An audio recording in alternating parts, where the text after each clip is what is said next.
хүн юу хийдэг вэ гэхээр яг бас биеэ үнэлж гэж хэлж болохгүй.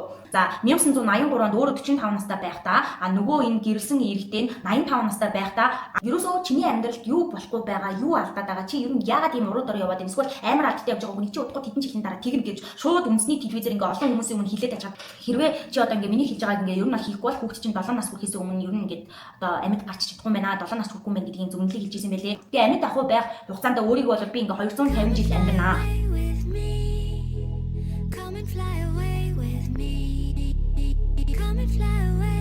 Сэмэцгано холон байна. Чингэмчлээ тавтаа морил маш удаан хугацааны дараа та нартайгаа уулзж байгаад би бүр маш их баяртай байна. Тийм ээ хэдүүлээ 100k хүрсэн. Холон нэштэй 100k subscribe-тэй болж чадсан байна. Тэгээд намайг subscribe дарж дэмжсэн үздэг маш гоё хүмүүстэй маш их баярлалаа. Тэгээд та нар минь байсан болохоор холон ингээд 100k subscribe хүрч чадсан байх нь штэ. Тэгээд энэ баярт мэдээгээ уг нь бол гоё special дугаараар хүргэе гэж бодож байгаа. Гэхдээ би нөгөө silver button боёо тэ захиалцсан байгаа. Гэхдээ арай ирэх болоогүй. Тэр silver button маань ирэхээр би та нартай нэг гоё special дугаарыг хүргэе гэж бодож байгаа. Тэр дугаар маань маш олон хүмүүст ч гэсэн урам зориг болно гэдэгт би бол гүнээсээ итгэж байгаа. Тэгээд ер нь 100k хүрснээс хойш намайг үздэг бүх хүмүүс YouTube дээр зөндөө гоё сэтгэлдлүүд үлдээсэн байлээ. Та нартай маш их баярлалаа. Тэгээд удаан бичлэгээгүй удаан бичлэгээр хүргээгүй үнэхээр уучлаарай. Тэгээ айлаа олох ингээд нөгөө ойр бичлэг хийхийг зорих болно. Гэхдээ заримдаа ингээд амьдралд айгүй олон асуудал гарах юм аа. Тэгээд тэрийгээ зохицуулах гэж явсараа байгаад ингээд зарим дугаарууд одоо холдоод байгаа. Гэхдээ бүр ингээ үнэнчээр хүлээж намайг бичлэгээ хий гэдэг та нартай би маш их баярлалаа шүү. За тэгээд удаан хүлээлгэсэн шин уушлаарай нөгөө яриаггүй тэгсэн чинь ингээд нөгөө арай их нөгөө шүүлс гараад байх шиг байна. Тэгэхээр хүмүүс бас ингээд шүүлс гараад ингээд загнаад ит юм аа ёо мэдгүй. Гэтэ ямар ч гэсэн хүн ярихаар шүүлс гардаг шүү. За тэгээ ингэж удаан хүлээлгэсэн юм чи би та нартай гоё дугаараар бэлэг барихгүй болохгүй үстэй те. Тэгээ би бодож энэ эмэгтэй талаар маш олон бичлэгүүдийг үзээд маш олон сайтын мэдээллүүдийг түүж ягаад өнөөдрийн дугаараа хүргэж байгаа шүү. Энэ юу вэ гэхээр энэ эмэгтэй талаар биш дээ. Ер нь бол маш олон хүмүүс ярьдаг. Ялангуяа 6 судалдаг, 6 талаар ингээд 6 мэрэг төлөвт итгэдэг хүмүүс байх юм бол дэлхийд даяар энэ эмэгтэйг мэдгүй хүн үнэхээр ховор байх. Тэр юу вэ гэхээр саяхан Netflix энэ Straight to Hell гэдэг нэртэй ийм телевизийн цуврал гаргасан баггүй юу. Тэгээ энэ цувралаараа энэ эмэгтэй нэр хүндийг Японд төдийгүй бүр ингээд дэлхийд даяар энэ ер нь яадаг эмэгтэй юм бэ? Юу болчихвоо гэж одоо нэр алдрыг нь бүр амар түгээсэн гэх юм уу. За тэгээ энэ болохоор өөрөө бодит хүний намтар дээр суурилсан. Тэгээ энэ хэнийг дурдаад байна вэ гэхээр Японы алдарт одоо одон орон зурхаач гэхүү зурхаач эмэгтэй байдаг Казуко Хосоки гэдэг. Энд бол Японд заяа энэ эмэгтэйгийн талаар мэдгүй бараг ялаач байхгүй гэхэд хэлсдэггүй бүх хүн мэддэг. А дэлхийд даяараа яагаад мэдээд байна вэ гэхээр ялангуяа дэлхийд ингээд одоо тэгээ 6 талаар судалдаг 6 мэрэг төлөв тэгээ тиймэрхүү зүйлс итгэдэг хүмүүс бол энэ эмэгтэйг бас мэддэг. А тэгээд энэ эмэгтэй Японд таних төдийгүй ер нь дэлхийд даяараа Guinness рекордыг эвдэж чадсан 6 Star Astrology гэдэг нэртэй ийм номыг гаргаж ирсэн баггүй. Тэгээ энэ ном нь дэлхийд даяар хамгийн их борлогдсон 6 ном болж чадсан. Өөрөөр хэлбэл нийт 35 сая гаруй хувь борлогдсон байлээ. Тэгээ энүүгээрээ Guinness рекордыг эвдэж чадсан. Тиймч болохоор тэргүй Японд бүх хүмүүстэй дэлхийд даяар яг 6 чиглэлийн хүмүүс энэ эмэгтэйг мэддэг гэсэн үг. Энэ эмэгтэй яаж амжилтанд хүрв гэхээр гэр бүлийн байдлыг нь харахаар үнэхээр ядуу зүдүү амьдралаас өсөж одоо тий ядуу зүдүү амьдралаас гараад үдий чинээний ер нь ингээд Японд нэлээд баян чинээлэг тэгээ дээрээс нь бүр маш олон нэр алдар бүхий хүмүүсийг хүртэл ингээд сэтгэл санаагаар нь удирдах хэмжээний нөлөө бүхий хүн болж чадсан бэ гэдэг хувь хүний амьдралын намтар дээр нь Японууд одоо хүртэл ингээ хилэлцдэг, энэ эмэгтэйг шүүмжилдэг, дургу хүмүүс зөндөө байдаг. Бас энэ эмэгтэйн хэлсэн болгоныг хийдэг хүмүүс ч байдаг. Тэгээ хэдүүлээ нууцыг нь энэ хүү бичлэгээрээ үзэх болно. Тэгээ мэдээж хэрэг subscribe дараагүй үздэг хүмүүс байдаг болохоор яг одоо subscribe дарахаа битгий мартаарай. За энэ Казуко Хосоки хэдүүлээ цаашдаа Казуко гэдэг явах уу, Хосоки гээд явах уу. За Казуко гэдгээр нь дуудаад явчих. За Казуко маань 1938 онд Японы Токио хотод төрсэн гэсэн.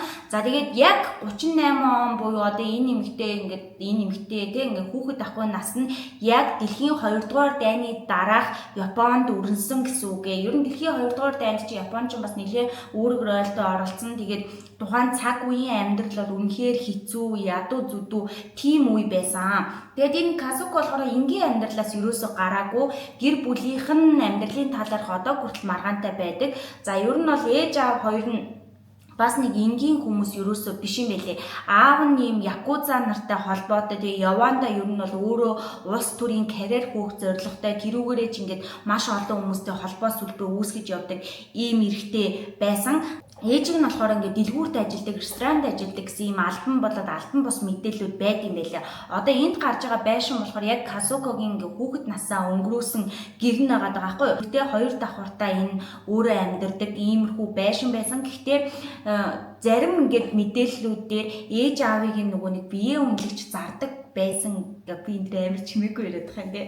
Биеэ үнэлэгч зардаг байсан гэж үздэг юм байлээ. Тэгээд тэр биеэ үнэлэлтийнх нь одоо үйлчлүүлэгчдийг хариуцдаг гол менеж хийдэг хүн нь болохоор энэ Казуко байсан. Дөнгөж одоо бараг ухаан орсон цагаас 10 наснасаа л ээж аавынхаа энэ төрлийн ажилд оролцоод явдаг байсан гэсэн үг. Казукогийн аав нь болохоор 3-4 их нэртэй юм байлээ. Тэгээ Казуко нийтдээ эцэг эхээсээ бол 8 улаа. Тэгээ Казуко болохоор яг өөрөө аавынхаа 3 дахь их нэрийнх нь хамгийн ууган хүүхэд юм байлээ. Тэгээ үнэхээр ядуу зүдүү амьдралаар амьдэрсэн. Тэгээ Казуко болохоор өөр ингээд юм юр бусын чадвартай гинэ. Хүний царайг хараад баг ингээд те гин хүн юу туулж явж байгаа, юу нь бэрхшээлтэй байгаа гэдэг юм нэг царай унших чадвартай, хүний үйлдэл мүдлэг амар сайн ажилтдаг хүмүүс байдаг шүү дээ. Тэгээ Казуко болохоор яг тийм төрлийн чадвартай хүн гээд багаас нь хүмүүс ингээд харсан хүмүүс нь л ер нь тэгж мэддэг байсан юм байна. Гэр бүлийн амьдрал явцын дунд ер нь бол сайжирсан юм шиг байлээ. Яагаад гэсэн чинь энэ юу байд юм бэлээ? Tokyo Shige Girls School гэдэг нөгөө нэг охидын хувийн сургууль байд юм бэлээ. Тэр чинь бас ингээд төлбөртэй байж магадгүй. Гэхдээ энэ сургууль сурдаг. Тэгээ дээрэс нь Казуко өөрөө өсвөр насндаа байхдаа ингээд Takarazuka Music School гэж байд юм байлээ. Хөгжмийн сургууль гэсэн үг. Хөгжмийн сургуульд орох юм шалгалт өгсөн чинь тэнцэнэ бас тэнцсэн. Ер нь бол нэлийн хөгжим давьяастай, маш царайлаг. Тэгээд өөрөө багасаа юм жүжигчин болох хүсэл сонирхолтой байсан. Гэхдээ ар гэрийн нөхцөл байдал танил тал үнэхээр бага учраас жүжигчний мэрэгжил хөөж чадаагүй. Ингээд одооний бидний ярих гээд байгаа юм түүх намтрыг бүтээсэн хүн байх нэ. Ямар ч л байсан царай зүстэй нь бол хинч марахгүй. Яагаад вэ гэхээр өөр нөгөө юм Шибуя гэдэг юм дүүрэгт амьдардаг байсан байлээ. Тэгээ 16 наснда Мисс Шибуя болсон буюу одоо тухайн дүүргийнхаа гол нүүр царай, гоо сайхны бэлэг тэмдэг нь болсон гэсэн үг. Тэгэхээр үнэхээр одоо царайлагтай нь хинч марахгүй гэсэн үг байхгүй. За тэгээ 17 настайдаа ер нь өөрийнхөө сургуулийг хаяад шууд Гинза руу нүүчихсэн. 17 настай хөгчтэй 10 хэдэн наснасаа ер нь ингээд нэг юм би нэг өмнө нь энэ хост гэдэг энэ залуугийн талаар Японы шөнийн хаан гэж нэрлэгддэг энэ хостын талаар явж ирсэн шүү дээ. Айгүй их мөнгө олдог. Өөрөөр хэлбэл Японы соёл уламжлалт бол Азийн соёл, Европын соёл дундаа бүр тис ондоо буюу юм хост гэдэг ажилтдаг хүмүүс байгаад байдаг тийм. За энийг би бас тавчхан дурднаа. Яагаад вэ гэхээр энэ 17 настайдаа гэрээсээ шууд яваад одоо дүүнэраа тижээхийн тулд те өөрөө амьдралаа авч явах шаардлагатай болсон. Тэгээ Гинзагийн Queen гэж нэрлэгддэг болсон 3 жилийн дотор шүү дээ. Гинза гэдэг нь болохоор Японы хамгийн баян чинэлэг шөнийн дүүрэг юм байлээ. Тийм л одоо шөнийн бүхэл амьдрал юу болж юм те тэгээд нөгөө хост гэж нэрлэгдээд байгаа эрэгтэй эмэгтэй хостууд чинь тэр хавийн шөнийн клубүүдэд ажилладаг байхгүй юу? Энэ дүүрэг рүү яваад өөрийнхөө карьерийг эхлүүлсэн. Анхандаа бол ингээд ямар нэгэн клубд ингээд туслахаар ажиллаад ингээд өөрөө яг бүрэн менеж хийгээгүй ч гэсэн 3 жилийн дотор өөрөө бүр хидэн клубтэй болсон гэж байгаа байхгүй. За энэ хост гэдэг хүн юу хийдэг вэ гэхээр яг бас биеэ үнэлэгч гэж хэлж болохгүй. Одоо нэг эрэгтэй үйлчлүүлэгч ингээд орж ирлээ. Тэнгүүд би одоо тэр хүндтэй ингээд ариг хундгалж өгөө тэр хүнийг яриулна гэсэн үг. Зарим хүнд чинь юм ярих хэрэгцээ амар их байдаг шүү дээ. Ингээд дотроо байгаа юмыг уудлахаар хостууд бол яг тийм ажил хийдэг. Клубтэй байгаа мэдээж хамгийн өмнөтэй архийг бол тухайн хүнд хундаглаж өгөөд тэр хүнээр олон юм ахуулах зорилготой. Гэхдээ энэ нь бас ингээ биеийн үнэлэлттэй холбохыг бас өгөөсөхгүй шүү. За гэхдээ ихэнх тохиолдолд хост гэдэг бол японочууд өөрөө тайлбарлахдаа яг энэ ажил миний хийгээд байгаа энэ зүйлийг л тайлбарладаг байхгүй юу? Тэгээд маш олон юм хост эмэгтэйчүүд байсан. Гэхдээ Казукогийн тэр бүх хост эмэгтэйчүүдээс ялгараад байгаа гол ялгаа нь гэх юм бол үнэхээр ухаалаг байсан. Яг ингэж нөгөө нэг клубүүд дээр ажиллаж байхдаа өөрийнхөө клубүүдийг ажиллаж байхдаа эрэгтэй хүнтэй ярилцсан тийм үү. Гэхдээ тэр ингээ клубт орж иж мөнгө өгж байгаа хүмүүс чинь мэдээж хэрэг Токиодо маш баян чинэлэг бизнес хийдэг иймэрхүү ирчүүд орж ирдэг. Үүнээсээ улбаалаад танил тал ихтэй болж чадсан. Тэгээ тэр эрэгтэйчүүд ингээд би яаж амжилтанд хүрсэн, би яагаад ганцаардаад байгаа тийм, би яагаад энийг хийж чадна, одоо юу ч хийдэнтэй ингээд нэг юм амжилтанд хүрсэн эсвэл сэтгэлээр унаад байгаа бүх зүйлүүдээ ингээд ярьдаг байсан. Тинчнээс нь Казука ерөөсөө нэг зүйлийг ойлгосон байгаа байхгүй. Ерөөсөө амьд үлдэж чаддаг хүн л ингээд амжилтанд хүрдэг ээ. Ингээ ямар ч аргаар хамаагүй чи ямар ч нөхцөл байдлаас ингээд гарч ирэх чадвартай бай гэдэг ийм амьдралын чухал хичээлийг одоо хост хийж явахдаа сурсан. Ихэнх хүмүүс одоо ингээд нөгөө хостоор ажиллаж байгаа чинь хүн яадаг идэг гэл хүнтэй харилцах чадвар сайн байж энэ хүн чинь тэр хүмүүсээс маш их хэмжээний мөнгийг аваад байгаа шүү дээ тий. Тэгээ ихэнх хүмүүс болохоор энэ Казуког манипулятор буюу хүний тархийг угааж хүний сур дорой байдлыг ашиглаад өөрийн хүснээ хийлэгдэг гэж үздэг бол Казуко бол өөрийгөө ерөөсөө тэгж нэрлэдэггүй.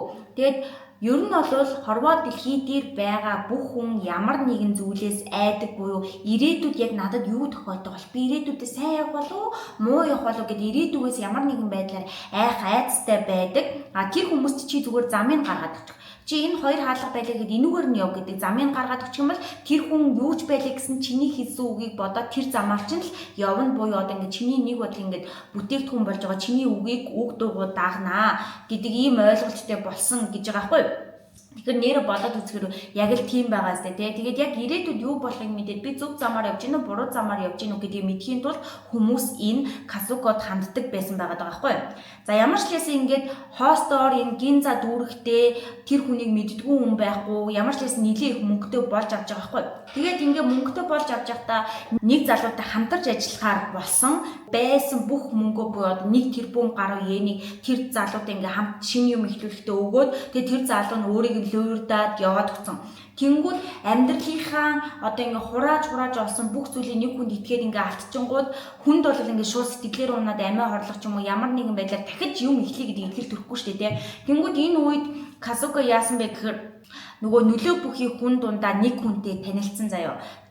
Ерөөсөө амьдралынхаа туршид Казуко 2 хүнтэй л гэр бүл болж исэн. За эхнийх нь болохоор яг ингээд нөгөө хостоор ажиллаж байхдаа 25 настайдаа ийм нүдний шил хийдэг ийм үйлдвэртэй нүдний шил хийдэг залуутай гэр бүл болсон ч гэлээдээ ерөөсөө 3 сарын дараасаа гэрээсээ зүгтаад явцсан байлээ. Тэгээд тэр 3 сарын хугацаанд яасан бэ гэхээр тэр хүнтэй хамт амьдарч байхдаа нөгөө залуу ч юм уу те ингээд эхнэрийнхээ юм housewife болох гээд ингээд гэртэл байж идэг нөхрөөгөө ирэхийг хүлээгээл ингээд те ер нь юм нөхрөөс хараад байдалд ингээд оруулахыг хүссэн ч юм уу нэг тийм байдлаар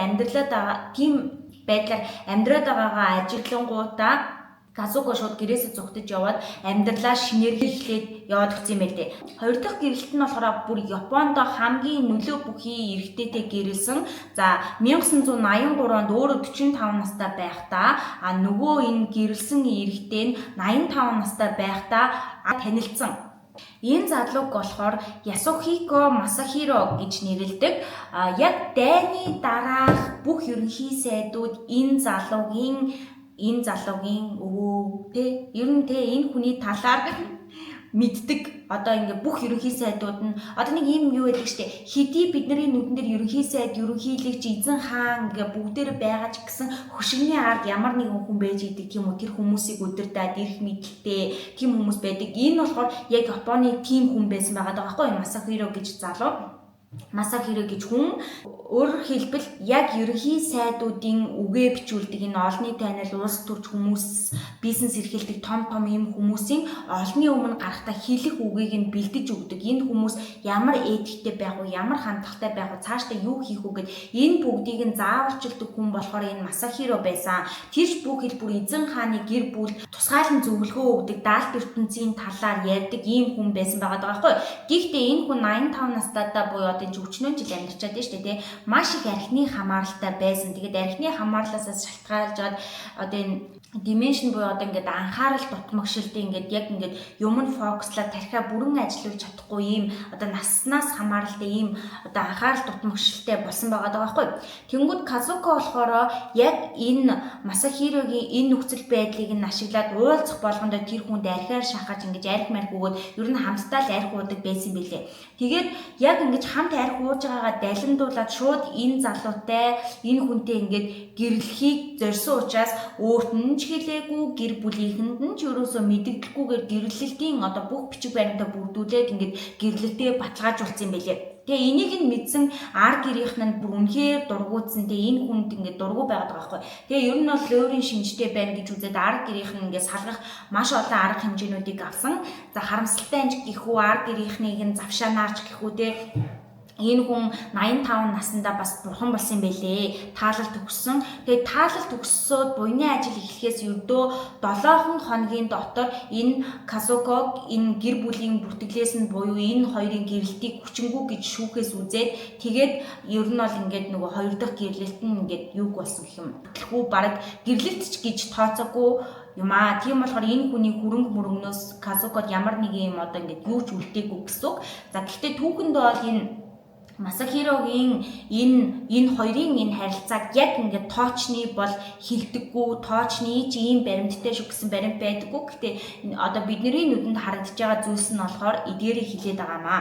За тэгээд яг ингээд нөхөр нь нас барсан энэ хүнийг нас ороход ингээд эзэн хааны гэр бүлчдгийг ер нь ингээд нөлөө бүхий хүмүүс оршуулган дээр нь очисон гэж байгаа байхгүй буйны ажил дээр нь. Тэгэхээр нэр нөлөөг нь бол ингээд харж болно, хичнээн хүчрэхэг байсныг нь.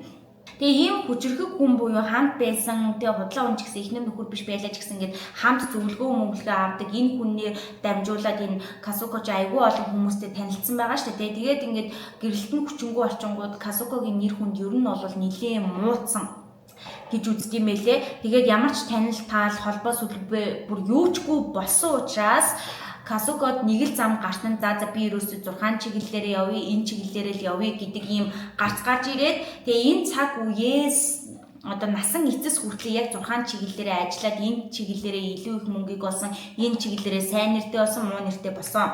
За гэхдээ одоо энэ Казуко энэ Масахиро буюу энэ гэрэлсэн нөхрөөсөө өмнө Six Star Astrology гэдэг номоо гаргачихсан байсан. Гэхдээ энэ номыг гаргахад бол нөхрийнх нь ч нөлөө байсан гэж үзэж болно. Гэхдээ би мэдэхгүй шүү дээ. Ер нь хүмүүс тэгж ярьд юм байл шүү.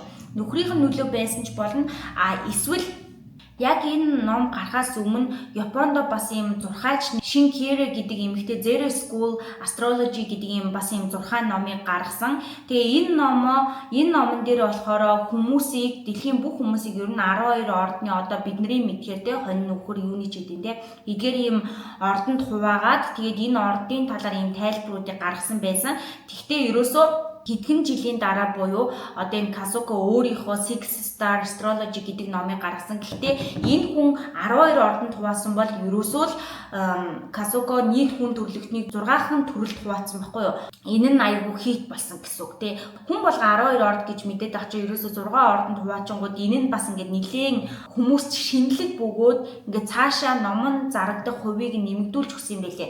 Шүүмжлэгчд үзэхдээ Казуко бол өөрөө номоо гаргаагүй шүү дээ. Энэ номыг гаргахын магадгүй хар зургийг өгсөн. Гэхдээ энэ номыг нь гаргахын тулд хоёр редактор буюу хоёр зохиолч бас ингээд номон дээр нь ажиллаад ингээд бест селлер болоход нь нэлээд чухал нөлөө үзүүлсэн. Тэгэхээр ер нь Казуко баг өөрөө хийгээд авах юм бараг л ховор байсан энэ хүмүүсийн ачаар амжилтанд хүрсэн гэж үздэм байлээ. Тэгээд яагаад энэ хүн ингээд нөлөө бүхий хүмүүс энэ хүмүүст хандаад байна вэ гэхээр хүн болгоныг тийм сонирхолтой байдаг. Тэгээ одоо жишээ нь маш олон ийм зурхай зөвнөлүүд байдаг штэ. Чи яг ийм төрлийн хүн байна да гэдэг нэг жишээ нь гэх юм бол одоо цусны бүлгээр нь тухайн хүн ямар зан чанартай, ямар ааштай яадаг гэдэгэл бүх зүйлүүдийг ингээ бас хэлсэн зүйлүүд байдаг штэ.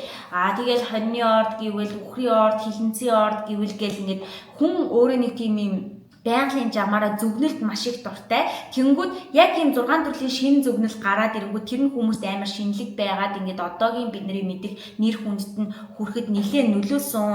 За гэхдээ бас яагаад хүмүүс энэ хүнийг ингээд одоо манипулятор ер нь лөөвөрчтэй ингээд гэж үзээд байгаа вэ гэхээр энэ нь бас нэг энэ түүхтэй холбоотой.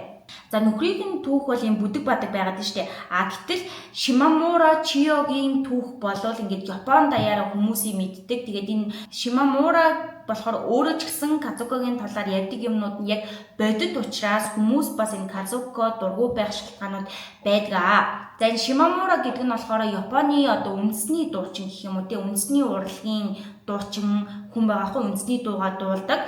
За ер нь Шимамураг одоо бүхэл шинэ жилээр бүх хүмүүс үндэсний телевизээр дуун гардаг, тэр хүний дууг сонсдог, бараг ингээ үндэсний бэлэг тэмдэг болсон мэдгүй өстө нохооч байхгүй гэдэг шиг тийм алдартай дуучин байсан. Гэхдээ X нөхрийнхөө тарьсан балгаас болоод юм 700 сая йений өрөнд орсон юм байлээ. Тэгснэ 700 сая йен штэ. Тэгээд 1 йен 27 гэд унтчаар үзчихээ л да. Oh my god, бараг 18 тэрбум 900 сая гинэ, бараг ингээд 19 тэрбумын өрөнд орсон заяа. Тэгээ бүр яах хийхээ мэдгүй явж байгаад энэ хин дээр Казуко дээр ирж хандсан. Тэгээ Казуко энэ эмэгтэйдийн юм гэрээ байгуулсан. Ингэхдээ бүх тоглолт, бүх концерт, бүх уулзалт ер нь Шимамурагийн хийж байгаа аль бие усны ингээд төлбөртэй төлбөргүй бүх зүйлсийг ганцхан Казуко хариуцаж эхэлсэн байхны 3 жилийн хугацаанд Шимамура ингээд зүгээр Казукогийн яв гэсэн газар очдог, дуул гэсэн газар нь очиж дуулдаг, зочил гэсэн газар нь очиж зочилдог. За энэ рекламанд тоглох гэсэн юмнууд дээр нь тоглодог. Ингээд бүх юм Казукогоор дамждаг байсан. Гэхдээ 3 жилийн хугацаанд Казуко энэ эмэгтэйгээс нөгөө өрийг нь дарахаас гадна ерөөсөө бүх тарих толгойг нь эргүүлснийхаа хүчин гэх юм уу те, ингээд эргүүлээд өөрөө хамгийн багадаа 700 саяас 1 тэрбум йенийг халаацсан гэж үздэм байлээ. Тэгээд эн чинь нөгөө нэг бүх юм данс тоосоо зарлаг марлаг нь гараад ингээд Шимамура хожим хойно нь өөрөө ойлгож байгаа байхгүй. Тэгээд Шимамура ингэж хэлсэн байлээ. Хэрвээ хууль надад зөвшөөрөх юм бол би энэ гараараа түүнийг өөрөө хутгалахад бэлэн байна. Гэхдээ та нарт миний энэ хэлж байгаа заяа. Үнэхээр хэрцгий, муухай эмэгтэй хүний амнаас гарамгүй санагдчихж болно. Гэхдээ би өөрөөсөө энэ үгийг тоглоом нарийнаар хэлээгүй. Та нар ингээд хамгийн их итгэсэн хүндээ 3 жилийн турш бүр ямар ч цусгүй болтлоо хуурцсан хүний амнаас гарч байгаа үгийг л сая сонслоо шүү гэж байгаа байхгүй. Тэгэхээр Казуко бол надаас лөөвөрдөж болох бүх зүйлийг лөөвөрсөн. Би тэр хүн чин сэтгэлээсээ итгэсэн тэр хүнийг би ингээд өөрийнхөө итгэл найдвар гэж харсан. Гэтэл тэр хүн миний араар ингээд бүх зүйлийг хийжсэн нь үнэхээр муухай санагдаж байна. Буюу одоо ингээд баг Шимамура энэ Казуко хоёр салгаж Шимамура ер нь баг л мөнгөгүй бодоод салсан юм шиг үлээ. Тэгээд гэтээ мэдээж хэрэг энэ хүн чинь авьяастай юм чинь ингээд амьдралаа аваад явсан л та. Тэгээд ихэнх Япончууд юу гэж үздэг вэ гэхээр Казуко бол Шимамураг зүгээр өгөөшөө болгож ирсэн загасны өгөөш гэж нэрлэж байгаа байхгүй. Загасны өгөөш амьдралаа ингээд динжин 50 байран байж загас авч явах, загас чинь зүгээр тэр өгөөшийг загасанд өгөөл өөрөө загастай болоод ингээд бүх юм буюу хоол молоо залгуулад мөнгө төгрөгтэй болоод явж байгаа шнэ. Гэтэл Казуко яг Шимамураг тэгж ашиглаад бүх мөнгө нь өөрт нь орж исэн. Гэхдээ Шимамураг зүгээр үрийг нь дарж байгаа нэртэйгээр ингээд юу ч өгдөггүй ингээд зарц болгодог байсан. Ингээд энэ хоёрын түүх бол Японд нэлээд шууган тарьсан билээ. За тэгээд энэ Шимамурагийн түүх гарахаас өмнө ингээл ер нь ингээд чимээгүй л ингээд бүх юм яваад байсан. Хэдий ингээд Шимамура ингээд хил ам гаргасан ч гэлээдээ Казукогийн талаар нэг хар бараан Японд даяараа ингээд шуугж исэн юм айгүй ховор байсан юм байлээ. Гэхдээ яг өнөөдрийн нэр хүндэд хүргэсэн зүйл нь буюу энэ хүнийг ингээд бүх хүн мэддэг болгосон хамгийн чухал зүйл нь юу вэ гэхээр 2004-өөс 2008 онуудад I Will Tell You Straight гэдэг би чамд одоо шударгаар шулуунаар хийлий гэдэг нэртэй юм шоу нэвтрүүлгийг хийж эхэлсэн байхгүй. Хэсэг чимээгүй байж байгаа шоу нэвтрүүлгээр гинт бүр ингээ асар хүчтэйгээр эргэн ирэлтээ хийсэн гэсэн үг. За энэ шоу нэвтрүүлэг яагаад амар алдартай байсан бэ гэхээр дандаа хамгийн Японд алдартай тийм одоо хүмүүсийн фэн болоод байгаа шуугаад байгаа залуу гачингуудаа тэр залуу ингээд 100 үзэгчийн өмнө суудаг. Тэднэр нь дандаа эмэгтэй. Энэ эмэгтэй үзэгчдийн өмнө авчрангуудаа шууд юу яасан байгаа байхгүй. Ерөөсөө чиний амьдралд юу болохгүй байгаа, юу алдаад байгаа, чи ер нь яагаад ийм уруу дорой яваад байна? Эсвэл амар алдтай явж байгаа хүнийг чи удахгүй тэдэн жилийн дараа тэгнэ гэж шууд үндэсний телевизээр ингээ олон хүмүүсийн өмнө хилээд ажгаад бүх хүн чинь яана гэж тэгнэ үстэй тий. Тэгээ ер нь ингээд ямар нэгэн зөвгнөл ингээд зурхай одоо тухайн хүнийг алдартай байхад нь нэлээ Амьд байхт нь шүү дээ. Амьд байхт нэлээд алдартай болох магадлал айгүй бага байдаг тий. Казуко бол яг амьд байх хугацаанд ингээд зөвнөлүүд хилээд исэн учраас тэр цаг үеийнхээ хамгийн алдартай нь болж чадсан. Гэтэл бид нэр Вангагийн зөвнөлийг яасан тухайн хүн нас барсныхан дараа тэр хүнийг судлаад ингээд баг айгүй олон хүн л ер нь бол мэддэг штэ тий. Гэтэл Казуко амьд байхдаа л ингэж чадсан хүн гэж би одоогийн зүгээс бол дүгнээд байгаа. Шоуныхан рейтингийг харахаар ер нь 15-аас 20%-тай буюу тухайн гарч байгаа шоунуудаа нэлээд өндөр одоо рейтингтэй байж чаддаг. Гэхдээ бас ингээд яг алдартай болоод рейтингээ унахгүй байх нэг дугаар дээр нь яасан бэ гэхээр Японы нэлээд алдартай залуу орсон юм билээ. Тэнгүүдээ шууд олон нийтийн телевизийн өмнө штэ. You are gonna hell гэж нэрлэж байгаа. Өөрөөр хэлбэл чи шууд там руугаа томилно. Чи там руу явна гэд хүний өөдөөс хараад хамгийн амжилттай байгаа залуу тэгээд хэлчингүүд тэр дугаар нь зүгээр Японд бүүн болоод рейтингээр 30.6% үнэлгээтэй. Тэгээ энэ нь Японы хувьд юу гэсэн үг юм бэ гэхээр одоо бараг л Японы бүх хүн хийж байгаа бүх ажлаа хаяа зөвхөн тэр шоу үзэж байгаа гэж үзхүйц хэмжээний өндөр рейтингтэй дугаар болж чадсан байлээ. Тэгэхээр чинь бараг бүх японочууд үзэн гэж хэлж болохоор байгаа байхгүй юу? Тэгээд энэ дугаар нь үнэхээр амжилттай болсон учраас энээс цааш нөгөө нэг ямар нэгэн хүн алдартай болоход ийм түлхүүр үг гэж яддаг штэ. Ер нь Казуко тэрнээс цааш бараг ингээд ихэнх хүмүүс рүү чи там руу яв штэ. You are gonna hell. Чи там руу явна уу? Энийг цэцгол чи там руу явна гэдэг нэг иймэрхүү ийм тренд үгнүүдэд дугаар болгон дээр бараг хилдэг болсон байлээ. За тэгээ яг энэ шоунд оролцож байхдаа айгүй олон зөвнөлүүдийг ийм алдартай хүмүүст хэлсэн. За нэг алдартай дуучин болохоор тэр залуу одоо ингээд гэр бүлээ туслах гэсэн юм уу яасан юм мэдгүй заяа.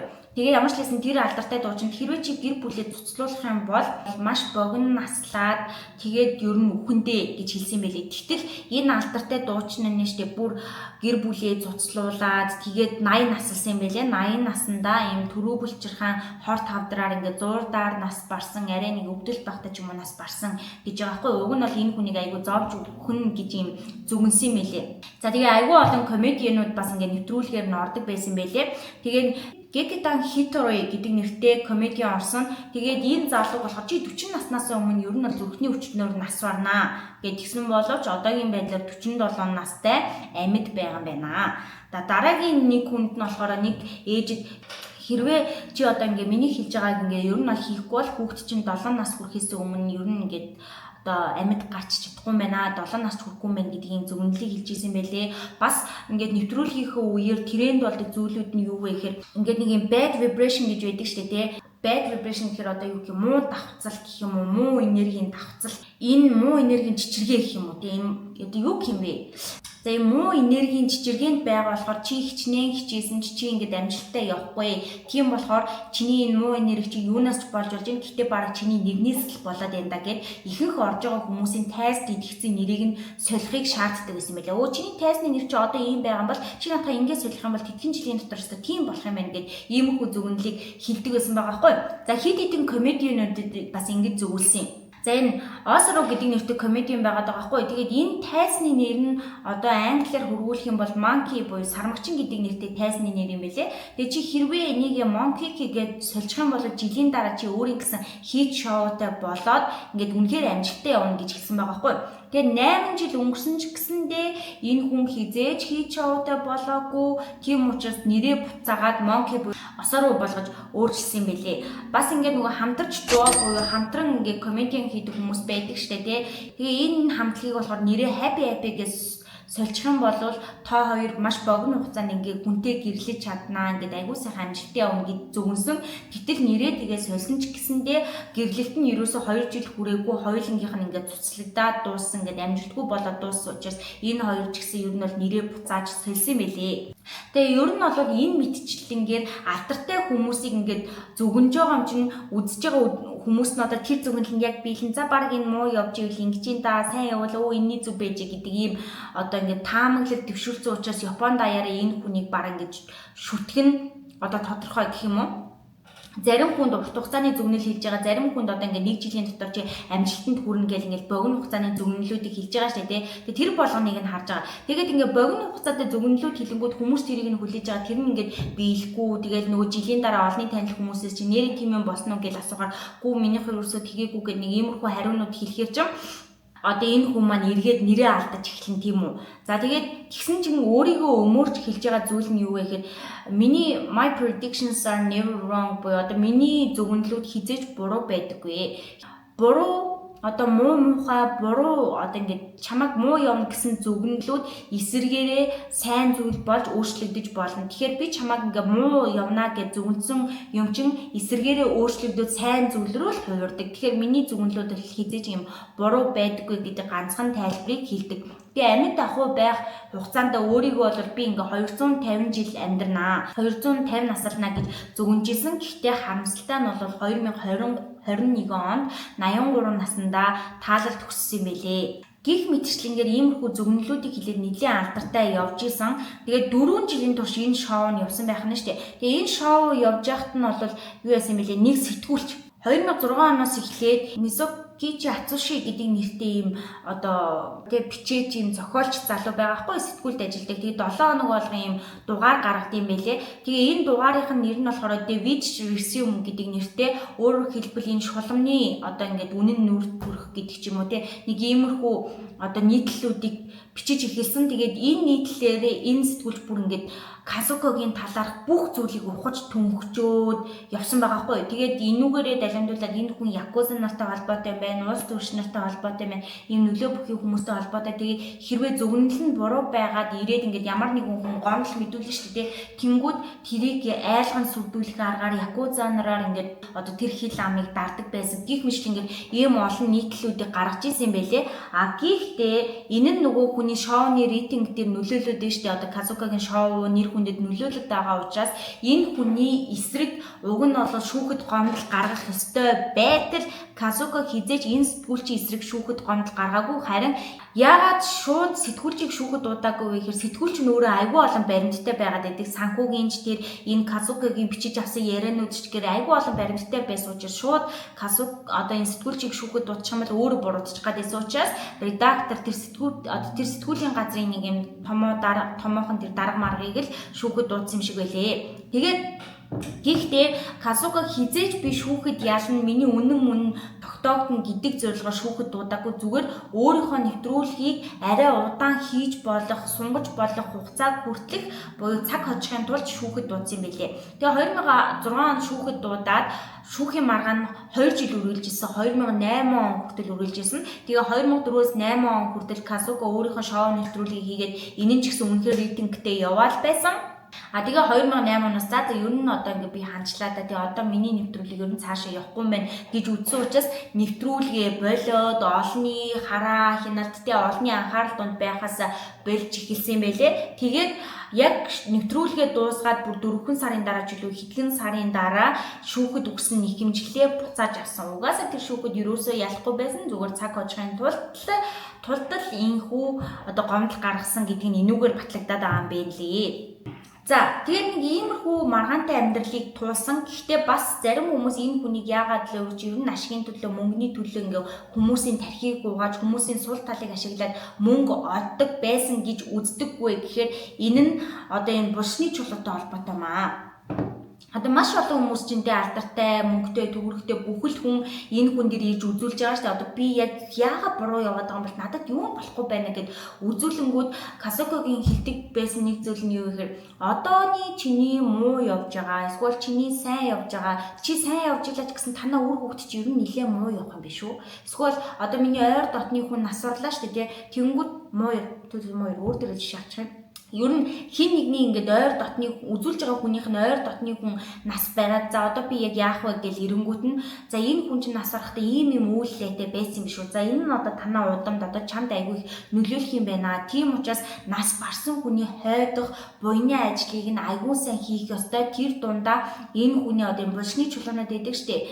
Ялангуяа Японд чи ингээд нөгөө оршуулгын газарч тэр ингээд эсвэл нөгөө нэг юм оршуулгын зүгээр юм дурсгалын газрууд идэг тэн дээр ингээд зураг хөрөг булшны чулуутай ингээд тавьдаг газрууд зөндөө идэг штэ тий. Яг тийм булшны чулуугийн чи өстой үнэхээр хөрөнгө зарж хийх ёстой. Тэгэхгүй л одоо ерөөсөө айгүй муу явах гээд байна гэсэн. Тэгээд нэг булшны чулууг 10 сая йен гэж үнэлдэг байсан юм билээ. Юу вэ 10 сая йен гэхэд зааж юу вэ 270 сая төгрөг гэж штэ манайхаа. Тэгээд зөвхөн нас барсан хүндээ зориулаад булшны чулууг нь яг Казукогийн хийсний дагуу хийхэд л 10 сая йен болдог. Амаргаас тэгээд харамсалтай нь штэ маш олон хүмүүс яг энэ үгийг нь дагаад маш их хэмжээгээр булшны чулуунуудыг авч исэн. Тэгээд энэ Казуко болохоор энэ Kubota Family Stone гэдэг ийм булшны чулууны компанитай хамтардаг байсан гэж хүмүүс шүүмжилдэг. Тэгээ хүмүүсийг ерөөсөө ийшэл явуулаад байдаг гэсэн байгаа байхгүй. Тэгээд хүмүүс хамтардаг гэж шүүмжлээд байгаа чи өөрөө үгүй гэдэг. Гэхдээ хамтардгийг нь яагаад батлаад байгаа вэ гэхээр нөгөө нэг Казукогийн гаргасан номнууд байгаа шүү дээ. Тэр номнуудын ард ерөөсөө энэ компани үндсэн, хаяг, холбоо, барь, утасны дугаар за тэгээ Японд даяараа байдаг бүх салбаруудын мэдээлэл номных нь ард байдаг. Тэгээ энэ компани ч ер нь нэлээд баязан тэгээд энчнээсээ доор хайж тал хувийг нь Казукод өгдөг байсан гэж үздэг юм билээ. Тэгэхээр чин Казуко зөвхөн ингээд тэг булшны чулуугаар хүртэл нэлээд их мөнгөтэй болсон нь ингээд харагдаж байгаас тэгээд ингээд амьдралын туршид миний ярьсан зүйлүүдийг нь харахад нэлээд мөнгөтэй болж чадсан байдгаа. Тэгээд энэ одоо булшны чулуутай холбоотой маргаан энтриг нь болохоор нэг энгийн иргэнтэй хурааж хөрөнгөлүүлсэн одоо бүх мөнгөө хураагаал тэр булшны чулуунд яг Казукогийн талаар хийсэн тэгээ хожим хойно нь ер нь энэ айгуу лөөр юм байна, энэ скам юм байна гэж мэдэнгүүтээ Казуког шүүхэд дуудажсэн мэлээ. Гэхдээ энэ нь тэгж дуудахтаа 600 сая йенийг хэмжээжсэн. Гэхдээ энэ нь яг яаж хийгдсэн талаарх мэдээллүүд бол байхгүй мэлээ. За жишээ нь гэхэд түүний хэр их мөнгө олсныг нь өөрийнх нь эзэмшдэг эдлэн газар одоо бүх баялагуудаас нь ер нь бол харж болно. За Японы Кёотод байрладаг энэ газар болохоор түүний эзэмшдэг сүм болоод өөрийнх нь орд харшин юм аа. За улаан нь болохоор сүм нь шараар тэмдэглэж байгаа нь болохоор өөрийнх нь гэр. За тэгээ алинч байлаа гэсэн дотор нь байгаа бүх тавилгууд нь дандаа лакшри үнэтэй брендийн ийм тавилгууд бүгдийг нь одоо яаж чийсэн мэдгүй ямар ч лээс нэлээд үнэтэй юм байна лээ. За тэгээд жишээ нь гэхэд одоо энэ хевсийг л гэхэд 25 сая йен гэдэг гэж байгаа байхгүй. Тэгээд энэ нь болохоор цэвэр алтаар хийгдсэн дор хаяг 20 сая йений үнэтэй гэж байгаа. За тэгээ ер нь сүмээ бариулахдаа болохоор нийтдээ 7 тэрбум йенийг зарцуулсан гэж байгаа маа. Тэгээ зөвхөн грашн л гэхэд 100 сая йен гих мэтчлэнгээр зүгээр тооцоолж барахааргүй маш их мөнгийг энчнээ зарцуулсан нэлээд ч одоо үнэтэй юм байна. За эсвэл үнэхээр их мэдээлэлтэй хүн байна. Би энэ нэвтрүүлгийг энэ дугаараа бэлтгэжээд бас дараа нь хайсан чинь хэд хэдэн үнийн дүнтэй холбоотой бас хэдэн мэдээллүүдийг олж авлаа.